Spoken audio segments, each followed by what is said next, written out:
ஓம் ஞானமுத்தீஸ்வர சமேத முத்தாரமனை போற்றி. அனைவருக்கும் வணக்கம்.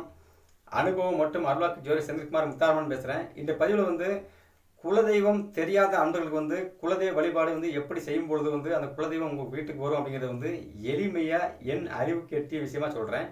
நண்பர்கள் வீடியோவை முழுமையாக பாருங்கள், ஸ்கிப் பண்ணாமல் பாருங்கள். இந்த குலதெய்வ வழிபாடு அப்படிங்கிறது எப்படின்னு கேட்டிங்கன்னா மிக மிக முக்கியமானது. ஏன்னா குலதெய்வம் இருந்துச்சு அப்படின்னுச்சுன்னா உங்களுக்கு வாழ்க்கையில் தோல்வி என்பது இல்லாத சூழ்நிலை உருவாகும். குலதெய்வம் தெரியாத அன்பர்கள் பாருங்க, அவங்களுக்கு வாழ்க்கையில் தோல்விகள் அதிகமாக இருக்கும். வாழ்க்கையில் நிறைய கஷ்டங்கள் அனுபவிச்சிருப்பாங்க. ஏன்னா 5ஆம் இடம் அப்படிங்கிறது குலதெய்வம். அந்த 5ஆம் இடங்கிறது அதிர்ஷ்டஸ்தானம். அந்த அதிர்ஷ்டம் அப்படிங்கிறது குலதெய்வத்தின் மூலமாக உங்களுக்கு வந்து கொண்டே இருக்கணும் அப்படின்னாச்சுன்னா நமக்கு குலதெய்வ அனுக்கிரகம் கண்டிப்பாக தேவை. ஆனால் சில பேர் ஜாதகம் பார்த்தீங்கன்னா ராசி மற்றும் லக்கணத்திற்கு 5ஆம் அதிபதி என்று சொல்லக்கூடிய அந்த கிரகம் 6ஆம் அதிபதியோடோ 8ஆம் அதிபதியோடோ 12ஆம் அதிபதியோடோ மாரகாதிபதி பாதகாதிபதியோடு சேர்ந்து இருக்கும் பொழுது நம்மளுக்கு கண்டிப்பாக குலதெய்வ வழிபாடு நம்மளுக்கு கிடைக்காது. இதில் என்னென்னு கேட்டிங்கன்னா ராகு கேது 5ஆம் இடத்துக்கு வந்தாலும் குலதெய்வ வழிபாடு தடை இருக்கும். நம்ம குலதெய்வத்தை நோக்கி நம்ம ஓடி போய் சாமி கும்பிட போவோம்.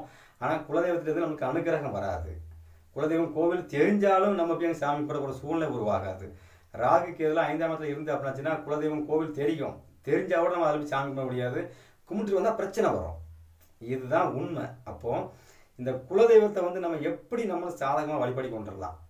அப்போ நம்ம இஷ்ட தெய்வத்தை தான் விரும்பி கும்பிட்டுட்டே இருப்போம். நம்மளுக்கு குலதெய்வம் தெரியாமல் இஷ்ட தெய்வத்தை கும்பிட்டே இருப்போம். ஆனால் எல்லாம் சொல்லுவாங்க, குலதெய்வத்தை கும்பிடப்பா, அங்கே தான் நல்லா இருக்கும், அங்கே நல்லா இருக்கும்னு சொல்லுவாங்க. ஆனால் சில பேருக்கு குலதெய்வமே என்னன்னே தெரியாது, எங்கே இருக்குன்னே தெரியாது, எந்த திசையிலுக்குன்னு தெரியாது. அது சின்ன கிரகமா பெரிய கிரகமா, ஆத்தோரமாக இருக்கா கடலோரமாக இருக்கா இல்லை குளத்தோரமாக இருக்கா எதுவுமே தெரியாமல் மண்டை பிச்சுக்கிட்டே இருப்பாங்க. ஃபோன் போட்டு நிறைய பேர் கேட்குறாங்க, சார் எனக்கு குலதெய்வம் எங்கே இருக்குன்னு சொல்லுங்கள் சார்ன்ட்டு. இவங்களுக்கு எல்லாமே ஒரு எளிமையான ஒரு பரிகாரம். குலதெய்வம் உங்கள் குலதெய்வத்தை குறிக்கிற ஸ்தானம் என்று 5ஆம் அதிபதி உங்கள் ராசி மற்றும் லக்கணத்திற்கு 6ஆம் இடத்திலேயோ 8ஆம் இடத்திலேயோ 12ஆம் இடத்திலேயோ இருந்து மாரகாதிபதி பாதகப்பட்டு சேர்ந்து இருந்தால் குலதெய்வ அனுக்கிரகம் உங்களுக்கு இல்லை அப்படிங்கிறது 100க்கு 100 உண்மையாகிவிட்டது. அப்போ இல்லாத உங்களுக்கே பிறப்பின் ஜாதகத்திலே குலதெய்வ அனுக்கிரகம் இல்லை அப்படிங்கும் போது நீங்கள் அதை நோக்கி ஏன் தேடுறீங்க? அது கிடைக்காது. இல்லாத விஷயம் இருக்காது. கிரகங்கள் அவங்க சப்போர்ட் பண்ணல அப்படிங்கும்போது எந்த தெய்வம் உள்ள வராது. அப்போ குலதெய்வம் உங்களுக்கு சப்போர்ட் பண்ணுறதுக்கு வர்ற அமைப்பில் இல்லை. இது பிறப்பின் விதி.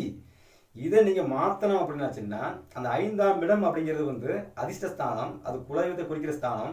அந்த ஸ்தானத்தில் உயிர் காரகத்துவம் யாருன்னு பார்த்தீங்கன்னா உங்கள் தாத்தா பாட்டி. ஏன்னா தாத்தா பாட்டி தான் சொல்லுவாங்க, இதுதான்டா நான் கும்பிட்ட தெய்வம், இங்கே தான் நாங்கள் பொங்கல் வச்சு கும்பிடுவோம், நாங்கள் கடா வெட்டி கும்பிடுவோம், அதான் அவங்க தான் சொல்லுவாங்க. அவங்க சொல்லி தான் உங்கள் அப்பாவுக்கு தெரியும், உங்கள் அப்பா கும்பிட்ட தெய்வம் உங்கள் தெய்வம். அப்போ இதுதான் குலதெய்வம். அப்போ அந்த தெய்வமே தெரியல, ஆனால் தாத்தா பாட்டி தெரியுமில்ல. தாத்தா பாட்டி ஃபோட்டோ வீட்டில் வச்சு வணங்கி வாருங்கள். இது உங்களுக்கு குலதெய்வத்தை கும்பிட்டுக்குண்டான யோகத்தை கொடுக்கும். தாத்தா பாட்டி ஃபோட்டோ கூட இல்லையாப்பா, நான் என்ன பண்ணுறேங்க நண்பர்களுக்கு எளிமையாக சொல்கிறேன். உங்கள் வீட்டில் ஆண் குழந்தை இருந்தால் தாத்தா பெயரையும், பெண் குழந்தை இருந்தால் பாட்டி பெயரையும் வச்சு டேய் வாடாங்க, டேய் வாடி அப்படின்னு கூப்பிட்டாச்சுன்னா அந்த குலதெய்வம் எங்கே இருந்தாலும் உங்கள் வீட்டுக்கு சொல்லாமல் கொள்ளாமல் தாத்தா உருவத்திலும் பாட்டி உருவத்திலும் வீட்டுக்கு வந்துடும். அவ்வளோதான். அல்லது குலதெய்வத்தின் பேர் தெரிஞ்சுன்னா குலதெய்வம் பேரை வச்சு ஒரு பிள்ளைக்கு குலதெய்வம் பேரை வச்சு இங்கே பாமா அப்படின்னு கூப்பிட்டா அப்படி தொடர்ச்சி அங்கே கூப்பிட்டே இருங்க. எங்கே இருந்தாலும் குலதெய்வம் இது போன்ற உருவங்களில் உங்களுக்கு உதவி பண்ணும். நேரடியாக போய் பண்ண முடியாது. நேரடியாக பண்ணக்கூடிய அமைப்பு கட்டத்தில் இல்லாதது. உங்களுக்கு சட்டத்துக்கு அமலுக்கு வராது.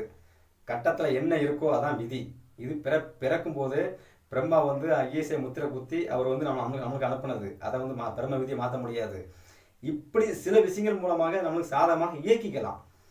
அதாவது இப்போ தாத்தா பேரை சொல்லி தாத்தா பேர் மாயாண்டி இங்கே வாயா அப்படின்னாச்சுன்னா தாத்தா வருவார். தாத்தா வரும்போது குலதெய்வம் பின்னால் வரும், தாத்தா உருவத்தில் வரும். அவ்வளோதான்.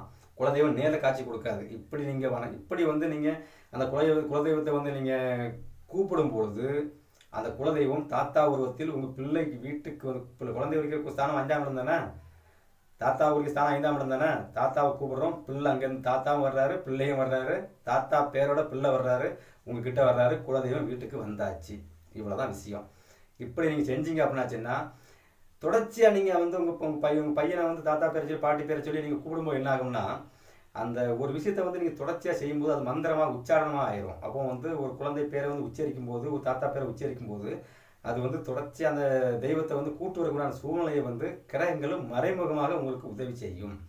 இப்படி செய்து நிறைய பேருக்கு சொல்லியிருக்கிறேன். நிறைய பேர் கூப்பிட்டு இப்போ எனக்கு நல்லா இருக்குது, சிறப்பாக இருக்குன்னு சொல்லியிருக்கிறாங்க. அதை வந்து 2 நாள் யோசிச்சுட்டு இருந்தேன்.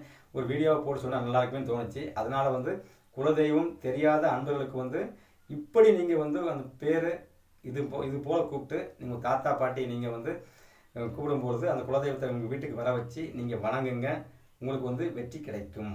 வாழ்க்கையில் அதிர்ஷ்டம் தேடி வரும். தாத்தா பாட்டி வீட்டுக்கு வந்துட்டாலே அதிர்ஷ்டம் தேடி வந்துடும். இப்போ ஏன் எல்லாரும் கஷ்டப்படுறாங்கன்னாச்சுன்னா, முதல்ல வந்து தாத்தா பாட்டி காலம் எல்லாம் வந்து பாருங்கள், எல்லாம் ஒன்றா கூடி கும்மாளம் போட்டு தான் ஒரே கட்டில் படுத்து தூங்குவாங்க ஒரே வீட்டில். இன்றைக்கி வந்து வீடு கட்டி வந்தோடனே நல்லா பெரிய வீட்டில் கட்டி நம்ம உள்ளே வந்துடுறோம். தாத்தாவை தூக்கி அந்த உரமாக ஒரு சின்ன குடிசை கட்டி உள்ள தூக்கி போடுறு. அப்போ நம்ம ஒதுக்கி விட்டதுக்கு காரணம் தான் குலதெய்வம் ஒதுங்கிறதுக்கு. நல்லா கணக்கு பண்ணி பாருங்கள். குலதெய்வம் அனுக்கிரகம் சிறப்பாக இருக்கிறவங்க வந்து தாத்தா பாட்டி அவங்க தாத்தா பாட்டியெல்லாம் வந்து தாங்குன்னு தாங்குவாங்க. வீட்டில் வந்து கட்டில் உட்கார வச்சு அவங்க நல்லா தாங்குவாங்க. அந்த மாதிரி தாங்குவாங்க. அது அவங்களுக்கு யோகமாக இருக்கும். அதுதான் சிறப்பும் கூட. ஏன்னா ஒரு தெய்வத்தை வழிபாடு செய்யணும் அப்படிங்கும்போது அந்த குலதெய்வத்தை வழிகாட்டுறதே நம்மளுக்கு வந்து பேராண்டி பேத்தியாண்டி இந்த குலதெய்வம் இதாண்டா அவங்க குலதெய்வம் வழிகாட்டுறதே அந்த தாத்தா தான். அவங்க சொன்னா தான் அந்த குலதெய்வம் இங்கே வரும். அதுக்கு பதிலாக நீங்கள் அவரையே கூப்பிடுங்க, குலதெய்வம் பின்னால் வந்துடும். இதை செஞ்சாலே போதும். தொடர்ச்சியாக இப்படி செஞ்சுட்டு இருந்தீங்க அப்படின்னாலே உங்களுக்கு வந்து குலதெய்வ அனுக்கிரகம் சிறப்பாக இருக்கும். அவங்கள நினச்சி குலதெய்வத்தை நினச்சி வணங்குங்க. குலதெய்வம் வீட்டில் வந்துடும். வீட்டுக்கு வந்து அந்த குலதெய்வத்தை நீங்கள் வீட்டில் வந்துட்டு அப்படின்னாலே உங்களுக்கு வந்து செல்வம் கொடுக்க ஆரம்பிச்சிடும். இஷ்ட தெய்வமும் வரும், குலதெய்வமும் வரும். இஷ்ட தெய்வங்கிறது 9ஆம் இடம், குலதெய்வங்கிறது 5ஆம் இடம். 5, 9 செயல்பட்டுட்டு ஒரு மனுஷனுக்கு அப்படின்னாச்சுன்னா அவனை அடிச்சுக்க ஆளே கிடையாது. வாழ்க்கையில் வந்து உட்கார்ந்த இடத்துல உட்காந்து பணத்தை அப்படி கொட்டிகிட்டே இருக்கிறாங்கல்ல, இதெல்லாம் அந்த 5, 9 சம்மந்தப்பட்ட அன்பர்கள் தான். அப்போ நீங்கள் இப்படி இயக்கும்போது மட்டும்தான் உங்களுக்கு வந்து வெற்றி கிடைக்கும். குலதெய்வ அனுக்கிரகம் பரிபூரணமாக உங்களுக்கு வந்து இல்லாத அன்பர்களுக்கு மறைமுகமாகவும் இருக்கிற அன்பர்களுக்கு வந்து நேரடியாகவும் கிடைக்கும். சரிங்களா? சரி, இது போல் ஜோதிட பரிகாரம், நட்சத்திர பரிகாரம் எல்லாமே என்னோட சேனலில் வந்து தெளிவாக போட்டிருக்கேன். நண்பர்கள் பார்த்து பயன்பெறுங்கள். சேனல் நேம் என்ன? ஸ்ரீ முத்தாரம்மன் அனுபவ ஜோதிடம். எல்லோருக்கும் என் தாய் முத்தாரம்மன் அருள் பரிபூர்ணமாக கிடைக்கட்டும். நன்றி, வணக்கம்.